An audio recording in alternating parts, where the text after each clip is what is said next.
How's it going? This is assignment 2 in week 1 for ITL 530. We're talking about inclusive environments.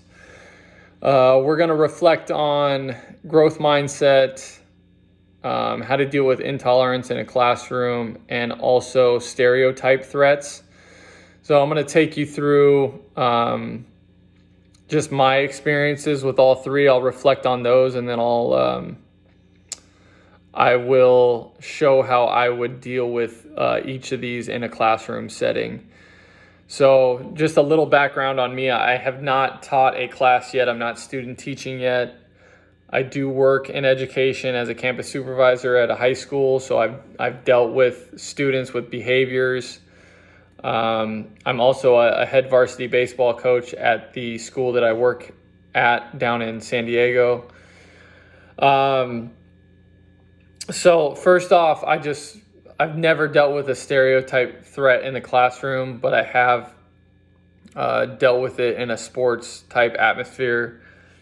Last year during our baseball tryouts, a freshman student, I guess, heard a couple other players gossiping about how, only short and so shorter, thicker body frames should only play the catching position. And we had a situation where the student who heard that did not participate in any other areas of that tryout. So he was threatened by the fact that, hey, he may have a self-image of himself, of him looking a certain way, and didn't want to run out and take ground balls or take fly balls or run bases or take batting practice. So we found out later that this student ended up not playing last year because of the conversations that were echoed around him. And I just want to say that I was bummed out for the student, because I wish I wasn't the head coach last year, but if I was, I think if we had to do it all over again, we would voice that, hey, this is an all-inclusive environment. No one is better than anyone else. We want you guys to all go to each position so we can evaluate you guys fairly, and you guys can have the opportunity to show your skills at all the positions on the field that we are going to be evaluating. So again, this is it's not a classroom setting thing. It's more of a baseball sports thing. But that's kind of how I would address it. These students need to know that it's an all-inclusive environment. How I would use this in a physical education class is by, like, if we were playing a game of volleyball, each position would rotate each set. So you'd kind of rotate around the court. Everybody get a chance to serve, be on the net, be back in the corner, be back in the middle. So they'd rotate. Everybody would do different things. They would learn how to collaborate differently because of the different schemes on the court. And you kind of get you get trust in your teammates. You build that trust. You have that better team synergy when you're playing everywhere on the court. Another way to make things kind of all-inclusive or in a physical education classroom would be to use literacy skills when doing like summative assessments. So not everybody's going to be athletic, and they're not all going to be optimal movers. So getting to know our students, funds of knowledge, what they're into, their interests, maybe what subjects they like, what foods they eat, stuff like that. That is all information that we can use to better help our students. So if someone's struggling throwing a baseball or a football and the assessment's based on that skill, if a student's really good in English and loves reading and can write, maybe have that student write a page reflection on what's going on with the anatomy and the biomechanics behind the throw, and what's going on with the rotation of the football or baseball or whatever the object is. That can keep our environment all inclusive. Growth mindset, it's something that I've been pretty locked in on for, I'd say like the last 5 years. You always hear or I've always heard the term like being strong-willed, being strong-minded, being strong mentally. All that kind of stuff kind of relates, and it's very well connected to growth mindset. Growth mindset, we talked about it a little bit in the Zoom session. It's like, I'm not good at math. No, let's restate that. I'm not good at math yet.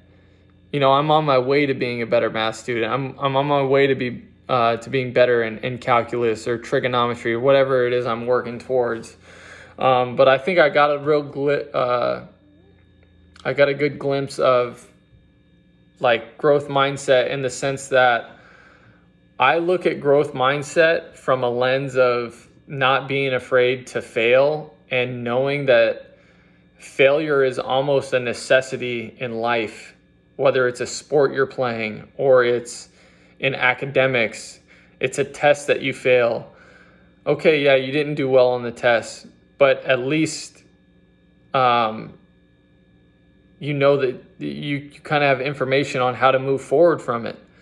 So like, if you're not failing, you're not really growing. So how I would deal with this in the classroom is communicate with students in a way that helps them be at peace with a performance that isn't perfect, right? Like imperfection is perfection in a way, because you can only grow from failure. So that's kind of how I would kind of talk to my students, kind of letting them know, hey, like failing is not the end of the world. It's really only a failure if you give up. And then instances of intolerance. We had a student last year who didn't want to be on a Chromebook computer because his parents didn't allow it at home and they didn't want him on technology at school.